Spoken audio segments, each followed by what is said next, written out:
Welcome to my exhibit, Making Space. Making Space was a perfect title, I feel, for this because my professional life has been creating spaces for theater, for specific plays, for museum interiors, for certain industrial shows, to everything which usually has a script or a purpose for other people. Theater was really interesting because I was creating a space for characters to inhabit, and so you really research the characters and who they are because the environment that surrounds them is helping create and be that character. So not only do you do research of the time period of the play, but also you delve into the character in terms of what that person might collect or what is handed down in the family, things that tell the audience information on the play. So this is the first time I have seen my work kind of in a chronological order, from where I started to where I am today, which has moved from the theater world of chaos, craziness, and calendar time specific. You're counting the days back from opening night and you know what you're doing every day and every night, to peaceful solitude of creating pastels of nature and finding peace and tranquility. That is what this show's about. And I threw in some really fun type things like props that are funny, and that I have a few left. And there are models, which is another way of communicating the design to directors and also anybody working on the show. So there's a little bit of everything. So we could start with this first one, which is the little foxes. And there was a reason I chose this one, because this was the beginning of me actually thinking about, notice I said thinking about, going into scenic design as my field of focus. I was an art student at Miami University of Ohio. I started volunteering for the theater department when I was in high school. I put away my softball glove and started volunteering, and I had some great mentors back at Miami University. Michael Griffith, who showed me how to hold a brush and help paint 22 by 44 foot scrims and backdrops, and taking his design courses got me interested in pursuing it as a field. But this project, The Little Foxes, was my entry into a design competition in the Kennedy Center American College Theater Festival student design exhibition.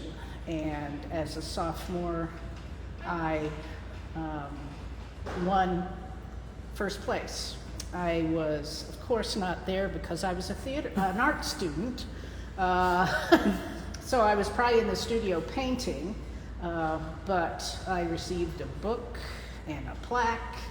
And when my professors came back in the theater department and theater friends at that time, it was a big deal that I won this. And I realized at this point, maybe there is something in this. Maybe I should think about this as a field.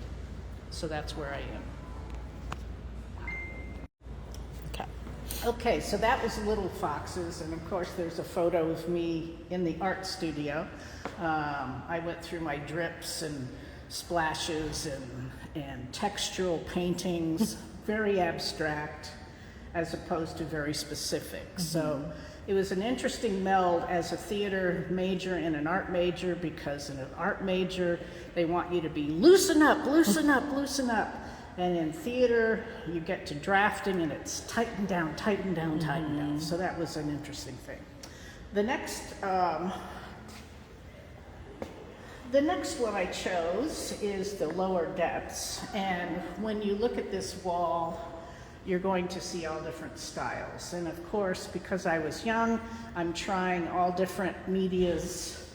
And this first sketch, Little Foxes, is actually watered down acrylic paint. This second one, the lower depths, is all watercolor and the focus was trying to show light in the painting. Mm-hmm. So I am learning how to manipulate paint and things, and I remember the critique on this one very much. So that is all watercolor into yet two different shows. The Mikado, which was actually part of a model. And so that was the front screen of the model. The lower one was Tartuffe, where I was bringing in ink and watercolor. And the top one is still watercolor. So I'm learning how to manipulate watercolor. Never had a class in it. So you learn by doing. Moving on to Of Mice and Men.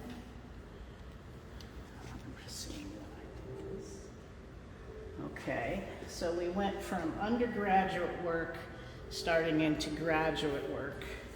And I ended up going to Southern Methodist University in Dallas, Texas. And the reason I chose that was there was a husband and wife team, Bill and Jean Eckhart, who were, they did it all. They designed scenery, costume, and lighting on Broadway in the 50s. And so I had Jean for costume design, I had Bill for set design. And I learned further things. It's not all about seeing the entire set in the sketch. Now it's suggesting and capturing a moment or a scene in a play. So some of my things in grad school got really dark because I was learning different styles of manipulation with paint and color. These are actually the lighter ones I chose. Well, no. So Of Mice and Men is again watercolor. And I was trying to create a moment in each play for the different scenes and show light in it. As we move on, we have, and I did a lot more designs. These are specifically to show all the different styles that I do. I think is how we ended up choosing the works that I did. The next is Three Sisters, and so there's 3 acts.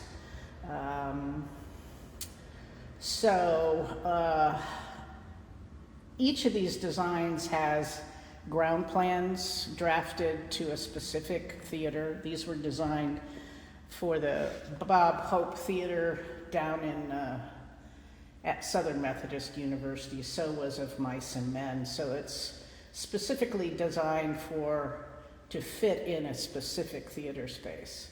But there are no draftings of these. They're in my barn. Yep. Okay. So again, 3 scenes. There's an exterior, there's a bedroom, and then there's an interior showing all 3 scenes. Trying to get more people in them. Trying to create light, but I learned not to make it look like snow, which I tend to, in the last picture, it looks like I put snow caps on top of the furniture, so I have to be more subtle with that. Which leads us into, the House of Bernalda Alba. This one, I brought in an airbrush. Really? So to capture the walls a little different, to make that straight line, you're masking out and putting an edge and using the airbrush. I almost think that's harder than actually just painting. And again, it's capturing a moment and capturing light in a sketch. And then the final one is the crucible on this wall. The crucible was an interesting design. It has all acts depicted here, but how it is to be realized is by cutout scrims that create the shape of the space. And with scrims, you can light so they disappear or look solid. And I was just trying to depict a place, and so I'm just adding furniture to these cutout scrims. And again, trying to capture light. So you have a jail, you have an interior of a house, you have what looks like a bedroom, and then this looks like an office type. It's not an office, it's probably in a church. It's whatever you want it to Whatever be. you want it to be. Okay, let's see. We could jump. Wherever you want to go next. If you want to jump to there we'll or do the corner and then... We're jumping down to the opera Okay. corner. The opera corner, these are also done at, down in Texas. This is La Traviata, and I have the other acts depicted too, but I only chose 2. This was actually ink and manipulating ink, and then using also an ink pen, like a, well, it was a rapidograph, but now they have these nice ones that are easier to work with. And if you look at this opera corner, it's totally different style, serious. And then you have the Love for Three Oranges, which is kind of a fantasy, as you can kind of tell by the style. I have the scenic arch, the proscenium arch, and then the scenes that all fit behind it. And if you notice the characters in it, the king, and here's a little pencil sketch with showing it with tissue paper, another way of showing, but then the other scenes just done in pencil. I could have inked them because that's probably how they were going to be painted, like a backdrop, but painted ochre with sepia lines. So because I'm taking it more cartoon style, the characters would be dimensional, the background would be less dimensional. Yeah. So it was a style. Okay.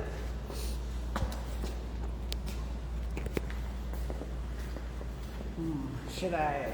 Okay. To lighten up the situation here, I have Milky White.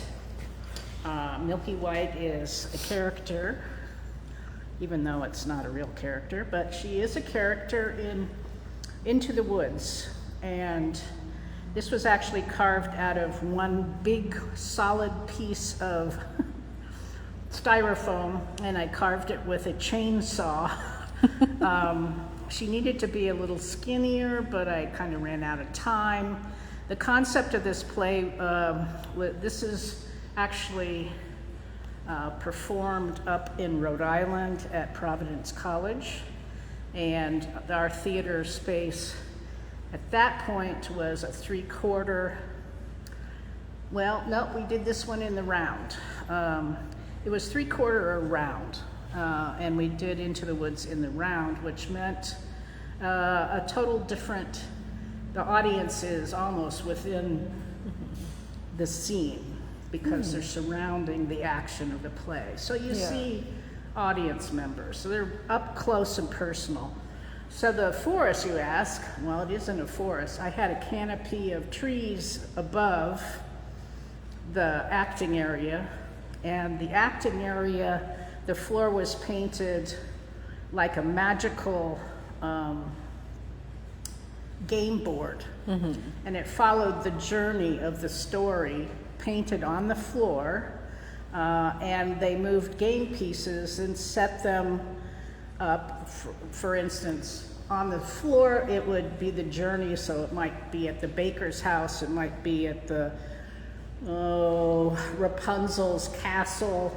So they would move a giant piece like Milky White here, set it on the board, so you knew where you were because it related to the image on the floor. And it was a journey. So Milky White is a cow that has traveled from Rhode Island to Texas to Ohio to Kansas. She's found a big home journey. in Kansas. Yep. She was actually borrowed by the high school. And my neighbor that lived behind me, who was a student, actually used her and then made her own, which was much better. It was more. You had a good starting point for, precise, you but know. she got a good thing. So that's Milky White. The next is Luann Hampton Labadie Oberlander. This is an ancient model. Okay, this is my senior year at Miami University. Not only did I have my art show as an art student, I got to design a main stage show in the theater department. Nice. So this is Act 1 and 3. So this is a model dating back to 1980. So how many years old? We don't know what to calculate. So I had fun, and we did do this wallpaper, and it was like a 3-color print. It was on stencils. It was insane, and I would do it differently now. But that survived, and I don't know why I still have it. It's kind of cool. Right? I like it. The other act, Act 2, is actually a bar. Yeah. I've done a lot of bars, designed a lot of bars. Okay, this is a model of a different time period. Yet this is a model of the Plow and the Stars, which took place down in Texas. This unit here represents, it actually was on a central pivot, so it turned around, and on one side is the exterior of a tenement house, a bar, and then the interior of a tenement house. And this was actually in the Margot Jones Theater down in Dallas, Texas at Southern Methodist University. And it played in a modified in the round. The audience was really kind of weird how I set that up. Yeah. But it was diagonally in the theater, and what matched it on the other side was another unit that pivoted. To match. And the action took place in between. But it shows another way of communicating, not only to the people painting the show, but also to the director, is understanding what the set is going to be. Okay. Then you have humor. Part of scenic design is the properties, and properties in the theater is anything that an actor touches or carries, or set dresses the set. Yeah. So it could be, let's have a cheesecake with strawberries. So this is cheesecake and chocolate cake. Slices, these are fake. They have to do the run of the show. We don't really see them eat it. But a lot of times we do have real prop food. One show required us to make lobsters, fresh lobsters. And the fresh lobsters, how do you do that? Well, we vacuum formed the shell of a lobster and then painted the outside the orange. Yeah. But then we filled it with mashed potatoes, so it looked like they were eating. Okay. So prop food. And it's fun to teach how to do fake food. And there's going to be more. Well, let's get it over. This, of course, depending on the type of the show, is a giant, let's just say it's a turkey leg. That's what I thought it was. And here we have a fake chicken that needs some highlight. And then we have, oh, these cinnamon rolls look really good. And the pretzels are really great with beer. These are with spray foam. Ooh. And these are all styrofoam with some things.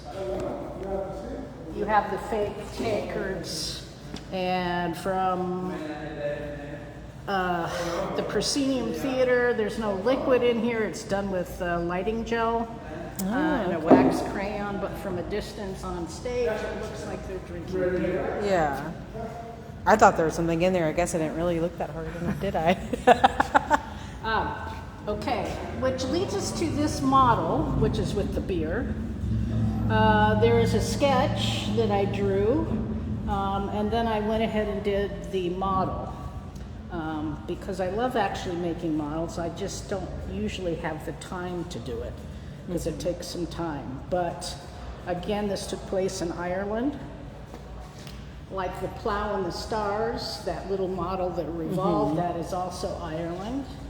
And it depicts an interior of a house. So you can see that I have scaled furniture. There's actual texture applied to the walls in this little set. And it was produced here at Emporia State. Yeah. That's me. Okay, should I finish that one again? If you want to, yeah. Okay, so this is, what is this show? Dancing at Lunasa, a color model which also shows the scenic artist how to paint it, which usually is the scene designer leading the students into painting it until you have a student that's ready to take on the whole business. So, scale model, this is 1/2 inch, and it's for the Bruder Theater here at ESU. All right. Where to next? Let's go. We'll go to the big wall that has my name on it. Okay, the first thing down here is a model, a color model again. This is a big one. This is a model for Suicide Prohibited in Springtime. Such a lovely show. It's a stupid show, but it was a gigantic set depicted here. This is when I worked for the Dallas Opera, and I think I was influenced by the size. It takes place in Spain in an old mission or Spanish church, and it's like a lunatic's. It's like, yes, people having problem live there, and so suicide. There is actually a garden of poison and something else in the background, but this is also done to 1/2 inch scale for a different theater. That's why it's so big. This is Miami University in Oxford, Ohio. They invited me back as a scene designer, no longer a student, for one of their years, and this is one of the designs. I also did summer theater for them later, being not a student anymore. Yeah. And above this is one of my most favorite shows, and gosh, do I have a date on this? It was like, I'm trying to remember, it was within the first 5 years of being here at Emporia State. And they had done Camelot before, and but this is a different type of Camelot. The first Camelot they produced here had a graduate program, so they had all these grad students that were able to paint the multitudinous of scenes, and you could have multi-set things crammed into Albert Taylor Hall, which is a horrible theater to design for because there's no wing space, and it's very shallow, and there's no fly lines, not enough. What can you say? So this is a design that was done with a units platform area, and different smaller drops flew in to backdrop different areas, so it would jump around. So at one point the study flew in this portion of the set. Another time it was another room. This was another room. This was another room. Interesting. So that's how this worked. So what is depicted is the false proscenium, the Camelot upstage backdrop, and the different little drops that fly in. And the big drop that you see here is actually the tree that Arthur hides behind to see Guinevere, before he sees Guinevere. And this is when he's in the forest at the very beginning with Merlin, the wizard, trying to figure out who he is. And that is a drop that I saved, and I actually use it as a headboard in my guest bedroom. I like that. You're using it for other things, you know. Yes, and I have some of these Multi-use. backdrops I use as drop cloths. Well, there you So go. there you go. They still have the back. So. All right. This wall depicts my professional things out of the academic world. My first job out of graduate school was for a display company, Dallas Display. And we designed, interesting what we designed there. And I was hired as an assistant art director because there was a great older gentleman named John who I learned so much from, who was the art director, and he said, "I hope you work with me," and I did, and I learned so much from him. Anyway, so we have a few sketches showing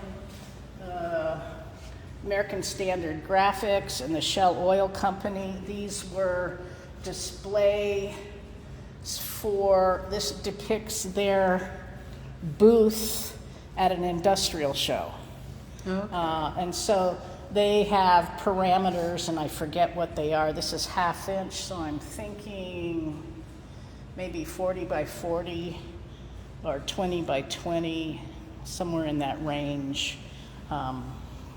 You have that much room to create.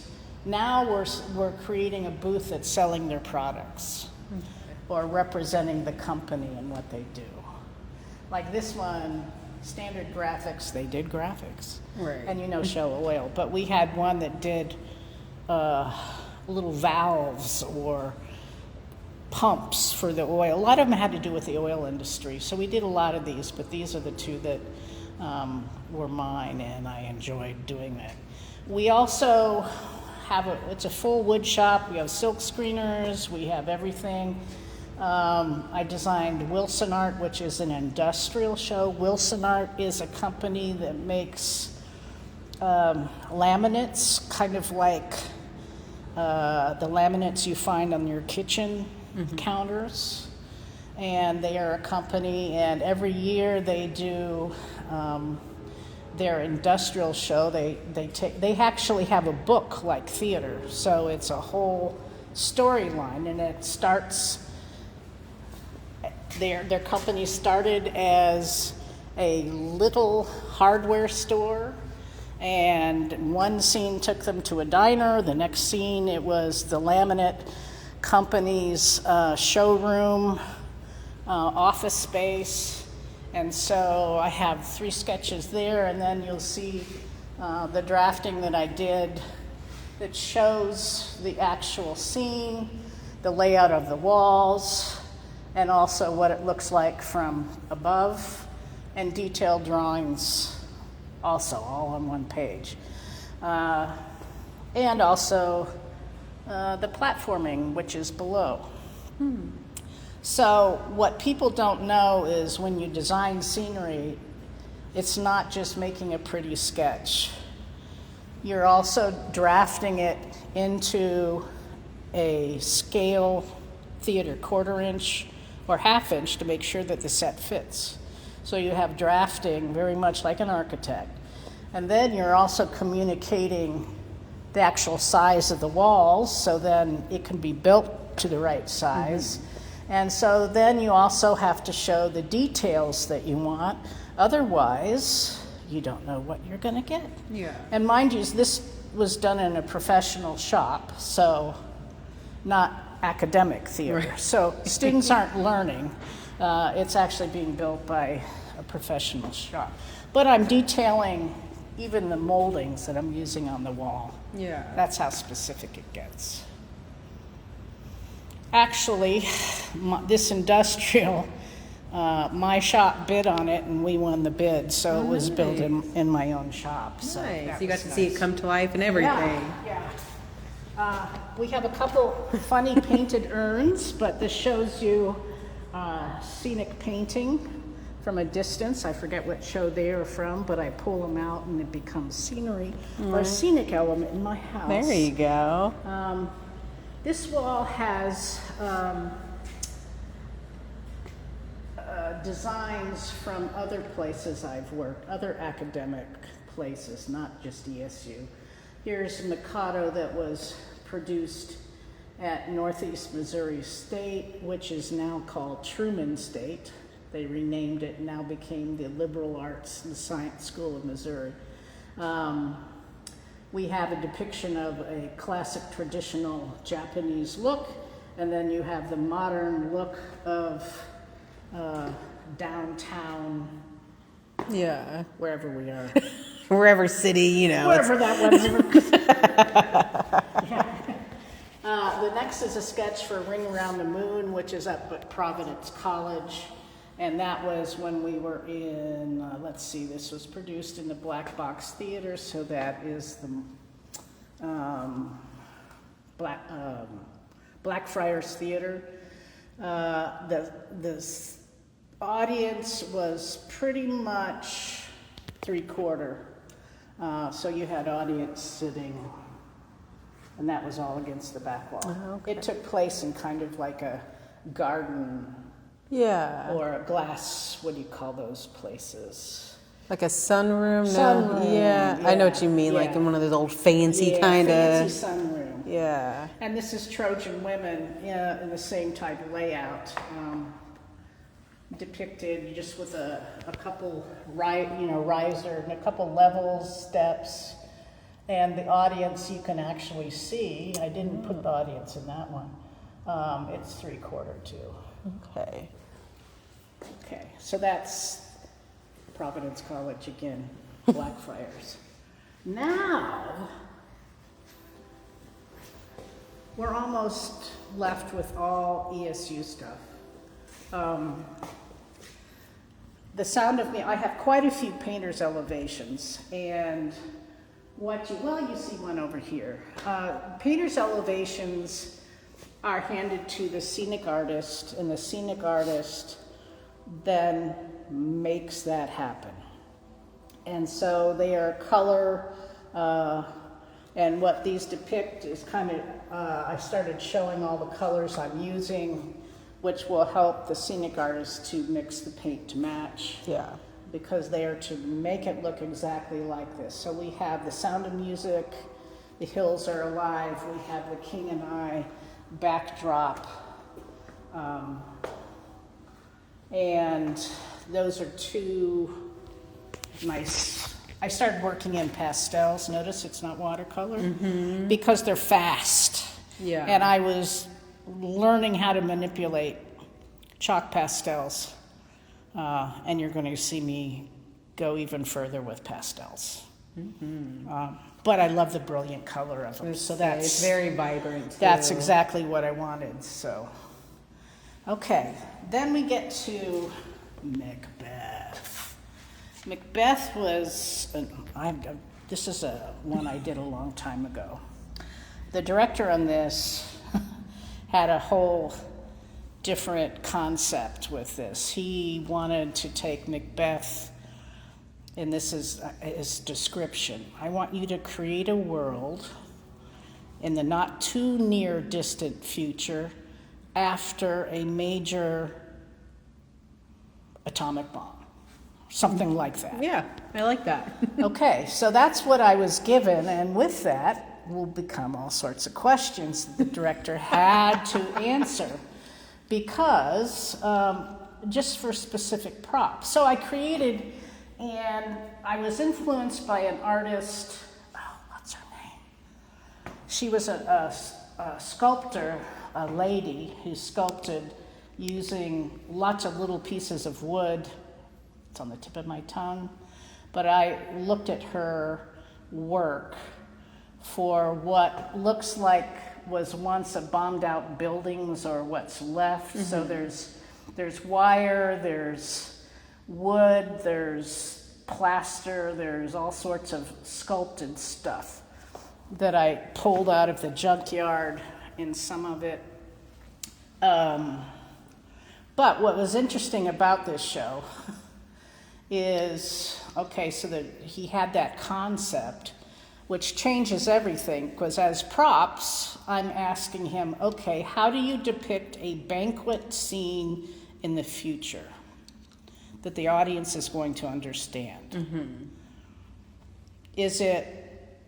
Are they carrying in bags of McDonald's? Did that McDonald's survive? Right. Are they just carrying in what looks like vats of pills? Are they just eating pills at this time? Right. What is that? And what's going to tell the audience that there's a banquet scene off stage? So you're using this and they're carrying on all this food. Well, what is that? Is there a champagne bottle? Or is it a cylinder? So these are questions that the director never thought of. And at first he described also as the weapons being rifles with bayonets. And I said, if it's the future, why would you use rifles and bayonets? Right. So this was a challenge. I challenged the director very much on this show because he hadn't thought of a lot of all things. All of the little bits if and we're everything. Creating a whole world. And the same thing with the costumes. The two of us had a lot of questions for the director. So it was an interesting thing. Seemed like it all worked out, though. It did. They had kind of like lightsabers before they were lightsabers, and things like that. So it was different. We'll move on to the Tempest. It's one of my favorite ones. What is represented here is the Tempest that I realized earlier at Southern Methodist University as a project to making it realized at ESU on stage. And so, that's a ground plan for that. In the ground plan, it tells you how these rock masses actually do move off and on. Yeah.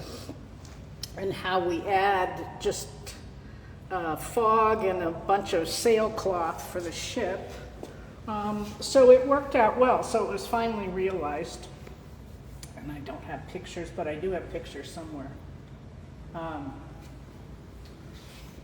Moving on to, what is this one? Big River? Big River. And Big River is like right here. Big River. Do you know what Big River is all about?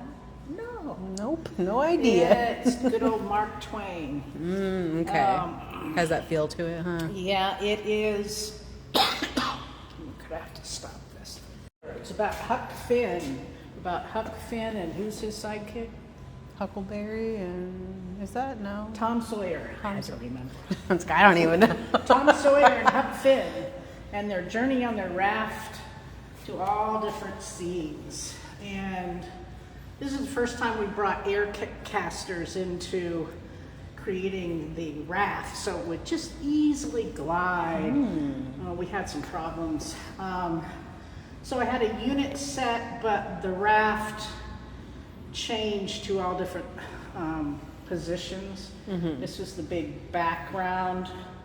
I would do it different today because I didn't get quite the perspective I wanted to. I needed another 30 feet to make this work. Yeah. These were scenic panels that actually fly in front of it to pull it down to another scene. That's why they're same palette, because they kind of work together. I actually like them a lot, more than the successful. But I do have a video of me painting this all by myself in the studio theater, realizing that here I am all by myself.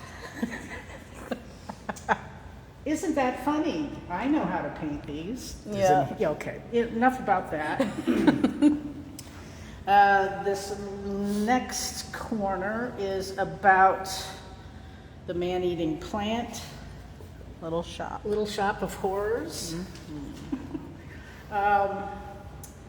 And the ground plan shows the little shop and how it's depicted. It will show some things that fly in, perhaps.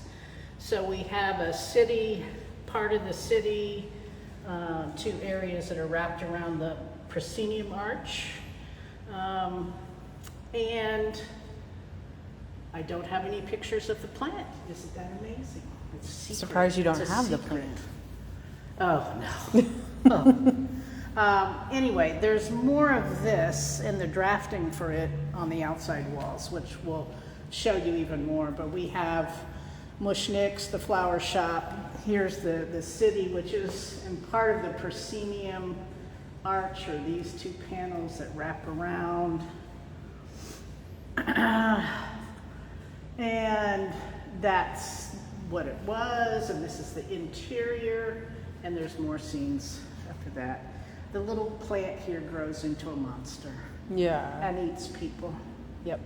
And you see the lurking city behind, the nasty city. Okay. Try to remember what this is.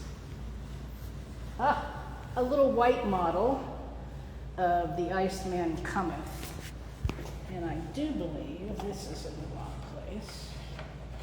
It needs to do that. Yeah. This is a little white model, and you're going, what's a white model? White models are oftentimes used to help communicate with a director who does not see space very well.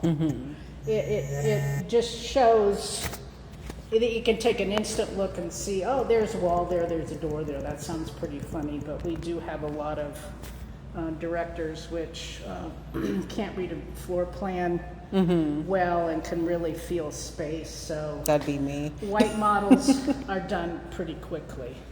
And there's another one. Oh, there's a couple here. This one was Laundry and Bourbon and Lone Star. And this is on one side, it's Laundry and Bourbon. These are 2 one-act plays that play usually on the same night. It has the women of the story, and this would turn around. You're gonna go to the back of a bar for the men. Yeah. The husbands of these wives that played in the first show are now at Lone Star. It's an actually good size. So it's a unit that turned around and then worked with adding some furniture and pieces on both of them. So it's just a white model, again, showing more of what it's going to look like. Here, I'm going to bounce to this white model. This is on Golden Pond. We did this at ESU in the summer. And this one I actually made from, I shrunk down my 1/2-inch elevations into 1/4 inch and used that and applied it to board that helped show the details of the cabin that is depicted in On Golden Pond. So we have the fireplace, we have the stairs going upstairs. This goes to the back door, so the trash can and a raccoon's out there. The lake is out here. In the background, you can see it through the windows. There will be a cyc that's blue that's depicting the sky. But this is, again, a white model, quick. done. And this one, and we have a photo of what it turned out like. There's a couple photos, and this is A Midsummer Night's Dream. This is one of my favorite models, and it was perfectly lit. So Sam did really good here with this model. And it shows, what's nice about this model is it shows all the pieces that fly. All these are battens that would fly in what looked like the tree trunks, which look like foliage from above, and that is where the queen of the night, or whatever she is, she's sleeping up there. And the moon is flown in. So it really depicts a lot of how a stage works, creating depth with wings. We call these wings off stage, right and left, wing and drop. So you're creating depth that way. So that's Midsummer Night's Dream. And here's another photo. And there's these characters called mechanicals that actually, there's always plays that have a little play within the play. And this little guy that looks like a pig is actually to look like one of those little dogs that, they're popular now. This is a dog, actually, but he was a pig, and I kind of changed him into more dog-like. What do you call those dogs? Like pugs or something? Yeah, pug, or those French bulldog. Yeah, French bulldog, that's what I'm thinking of. Yeah, and so that was the dog, and he's wheeled on right here in this photo. He's cute. Now. We're going to go to those ones over there. You still got that wall and the one behind. You've had a long career, Nancy. Yeah, and this is just a portion. Right. Okay, so this wall is South Pacific. Again, what we are seeing is kind of a meld. I designed it twice in my time period of 28 years at ESU. So, this was from the very first production. My first year at ESU is this is the Seabees quarters. So this is where they lived in their little Quonset huts. This is the second time I did South Pacific. This is just the scene of the grounds. Yeah. This is the new revised. What is that called? Bloody Mary sings it. Bali High drop. Never would have guessed that. This is Bali High in the background, always lurking in the background. This was the show drop, so that when the audience comes in, you see that flies out and reveals this other thing. These little sketches are from the first production I did. So it goes scene by scene, Act 1, Act 2, Act 1 is 3, 1, 5, it goes to the radio room, it goes to, I'm gonna wash my man right out of my hair, I'm gonna wash the man right out of my hair. Another hut, they have a play within a play, staging. The one side of the stage, the dressing room, is to the front side of the stage. Radio, back to the radio, and then Valley High. So, South Pacific.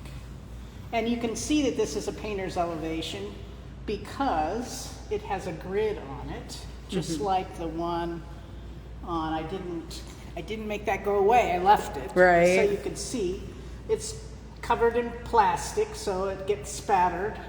But this is how we graph something out. This was 18. This is 20 by 40. No, 6. Yeah, 8. Yeah, whatever. Feet, and this is all of this is going to be ochre around it. So Yeah. yeah. Okay. finally, the last side of scenic things. This is cabaret. Cabaret, what you are seeing is also, I've done cabaret twice. This is cabaret at ESU. Here's a photo. Here's a pencil drawing. It was a unit set, but in the center of the unit set, the band is up here on the second level. This was all steel. This is a revolve in the middle that spun out and brought the furniture for the scenes. Here you can kind of see how it's depicted. And there's the band up there. This is Lurking Berlin. Okay, so that's one of the designs. What we have here is yet another design of it, not as a unit set, Yeah. but as separate little scenic pieces coming on. So again, a crazy looking Berlin in the background. Here's inside the cabaret. Here's Fräulein's house. Here's Schultz's fruit shop, and here's the color sketch of it.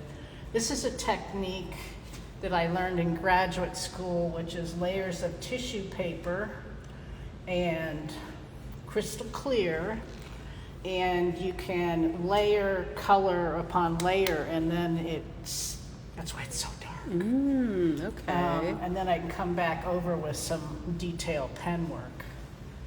Interesting. So, cabaret. This is one of my favorite sets. It was. I like wanted that to one. teach people how to, since it's steel, Yeah. how to. What is that called? Weld. There you go. I was I like, had a brain fart. Sorry. So yes, we're learning how to weld. Okay. The reason this is another time period in my life. Actually, this came before all of my ESU work. This was my union exam to get into 829, which is United Seated Artists. It can design on Broadway. Okay. So you have a union exam and you do all the drawings, you do all of the, this is Philadelphia Story. So this is the interior of the house. You've all seen the movie Philadelphia Story. Most of you have. This is the exterior. It takes place, guess where? In Philadelphia. you don't say. And they have a pool house. They have a swimming pool with, on the back side of the house, a swimming pool, and then exits to where they can change into their swimming trunks. So this is 1/4 inch and that's 1/2 inch. Again, I'm working on trying to create light. I really like this little one. Me too. Is my more favorite. So there's scenery. Yay! There's drafting on the outside. You want that? Yeah, we can We'll go. do that before we do the quiet.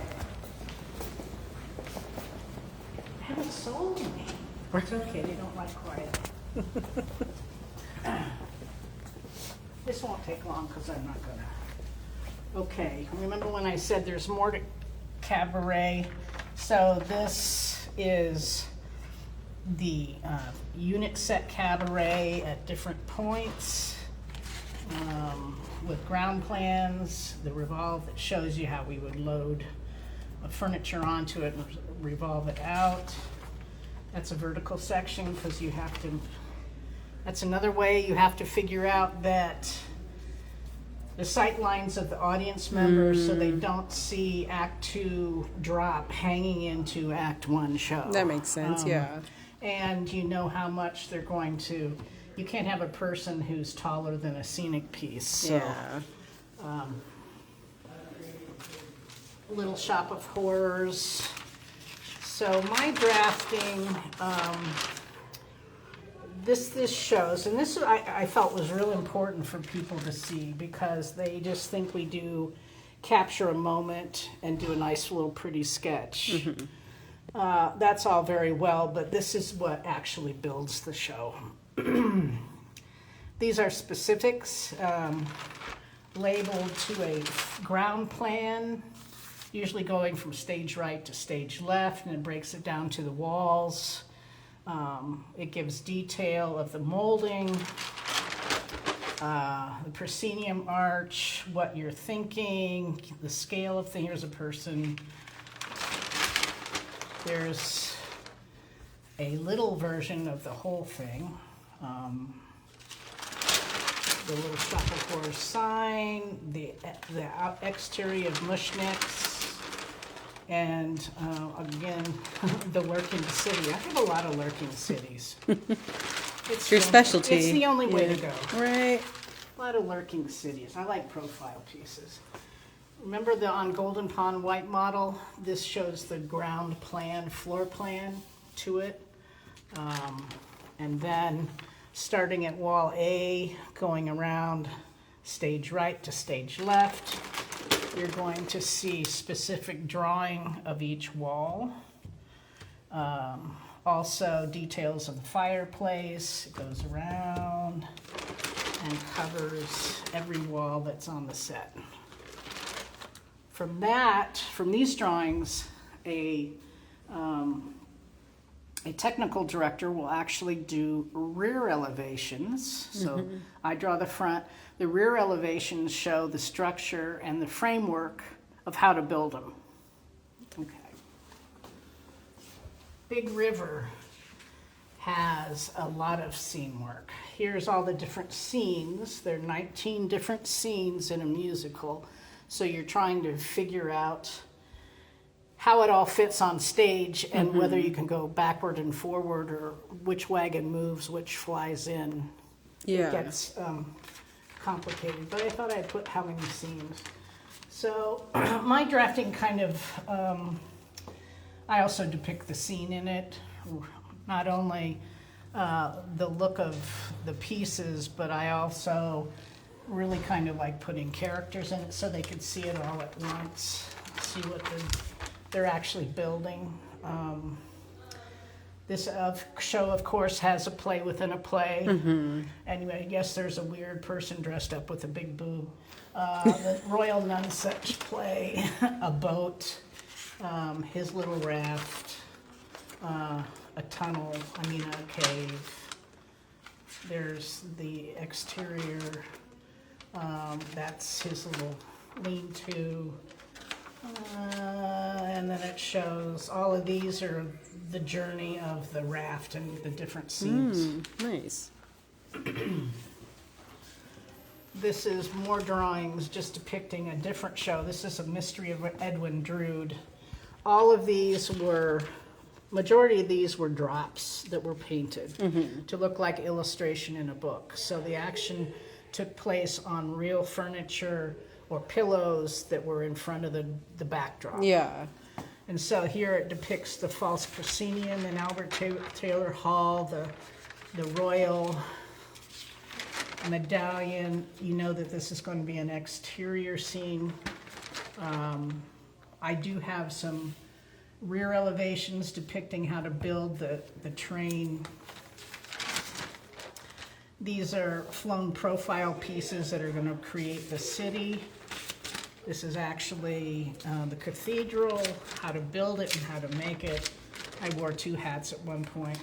This is the show drop, depicting the show drop, the interior, Jasper's house. Again, this is all painted with ochre base with sepia. Yeah. Hash mark, the style of illustration. Street scene. This is the opium den, Princess Puffer's opium den. This was a big piece of fabric I swagged. And we had a bunch of pillows and a lot of opium den people on the floor. Here's the front of the train. It's simply a wagon, and so there's a scene where a train comes into a station, and here we have profile pieces that are going to be, we have matching ones, so it looks like it's coming at you. Yeah. So, and we had a person inside here with a CO2 fire extinguisher that made the steam come out from it. So this went straight at the audience. That's really cool. Those are those street panels that you saw how to build. And there's the cathedral. That was a major paint show. Oh, I bet. Theater. Should I start at the very beginning? Yeah. A very good place to start. These will be easier to talk about and faster. I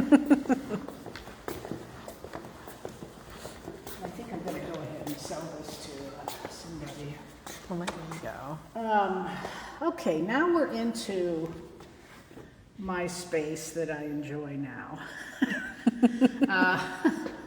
So quite different than my theater crazy life for about 40 years. So now I am creating things that make me happy. And my favorite place, I'm from Ohio, so I love trees. And so the hardest part for me being in Kansas is we don't have forests.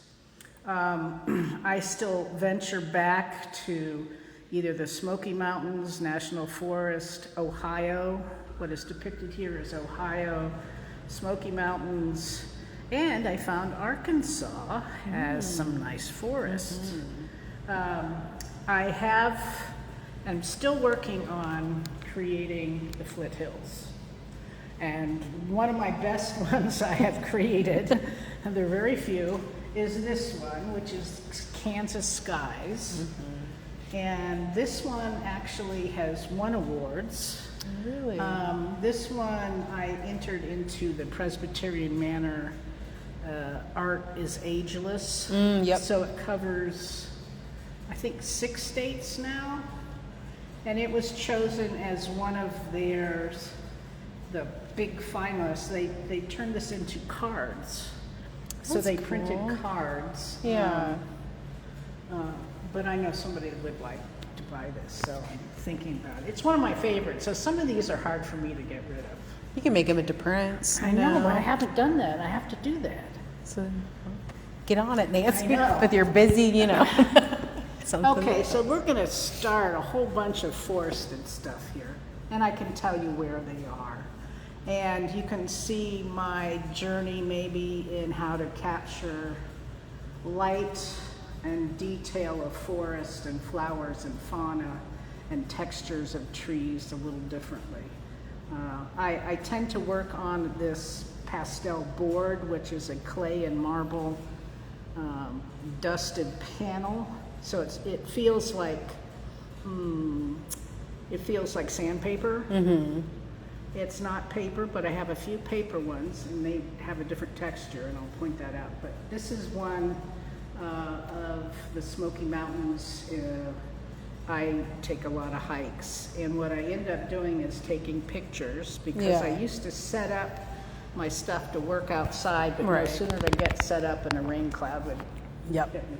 So now I take pictures, go back to my cabin, and then create. Right, there you go. So this is just a nice, peaceful forest scene in the Smokies. This one actually is a corner of a yard of a cabin in Jasper, Arkansas. A little different. An interesting looking tree. I'm not sure what that is. It's, it's a tree that is unidentifiable in terms of its... Unless you're from Arkansas, you might know what it is. Yeah, okay. This is another area in the Smoky Roaring Fork, one of my favorite areas. Trees. Where is this? This is Spring Awakening. This is a fabrication in my mind. I think it started out being something, and then I turned it into this. So it's just like a sweet little cove. Yeah. And we have the trees, redbuds and dogwoods just starting leafing out. Another forest scene, Roaring Fork. They have old trees there and baby ones, as you can see. One of my favorites. I like that one. I like the greens, the Yeah, different colors of it's great about greens. Ooh, this one's good pastels. too. This is Jasper. Last summer, the road that led to my cabin. I like a lot of roads in mine, turns. And Movement. So that's a newer one. This one's a newer. This one is done on paper, which is a different texture. I like it has the a different texture. type style to it. That's also in Jasper. I took the road. It's a lane. It's not this, but it's just more of a main drag, and there was some. Yeah, Jasper. I'm going back there. Around the pond. Where was this? This might have started down at ESU's pond, but I think I finished it in Jasper because there's a pond up there. Yeah. So I like again, the tree in it this though. Is, I know it got to get the Little funky guy. funky guy that exists. Somewhere, either at Yeah, ESU so or I'm- in Jasper. yeah, it's a combination and a figment of my imagination. There you go. This is the view, exact view from my cabin in Jasper. This is what I looked out on as I rocked in my rocking chair with my coffee. That sounds nice. Really pretty, very pretty. Okay, we're getting down there.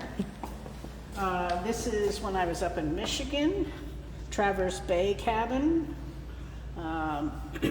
Different foliage, different ground. The earth was more red up there.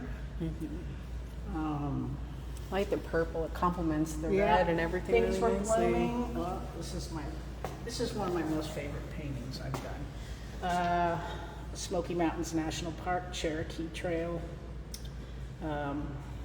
I tend to drive my Jeep on places where there aren't people. So they're backcountry roads that sometimes are closed and sometimes aren't. And this is one that people aren't on, which I love. Yeah.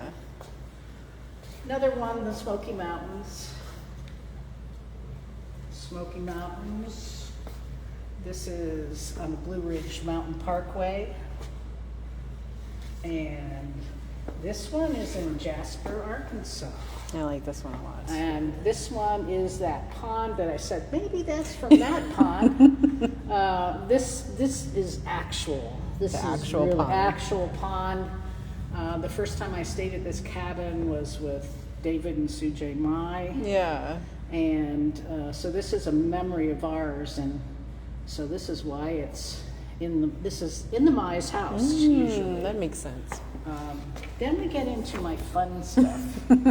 You know, I can be serious and nature oriented, but then You gotta, do I gotta something have some different fun. and yeah. okay, I started collage class here, and the first assignment I had us do is create your dream home. And if you look at this closely, the house is all made of forest. Yeah, it is nothing but actually outside. The only thing that makes it a house is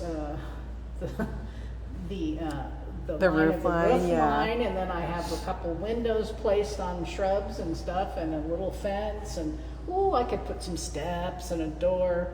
And I said, I really like how this is coming together, and I had to add dogs. Yep. Yeah, so that's one of my favorites. And I entered this, I quickly did this so I could enter it in a show that was depicting your dogs or animals at Mulready's. Yeah. Oh, one of their pet shows. Yeah, so these are my two dogs, Gizmo and Paisley, and that's pretty much what they do. Stare at each other. And this is another one of my collages. This is Norman, the donkey. I had fun with this. This is many, many pieces of paper, even some Braille paper. Yes. But all this, I have the picture of Norman popping his head over a wall. And that's what I started from, and this is where I ended. I like it. So this is me. Well, thank you, Nancy. Thank you. Got a lot of work here, and we are excited that you wanted to show all of this and dig it out, you know. Yeah, but dig it everybody has enjoyed this show a lot.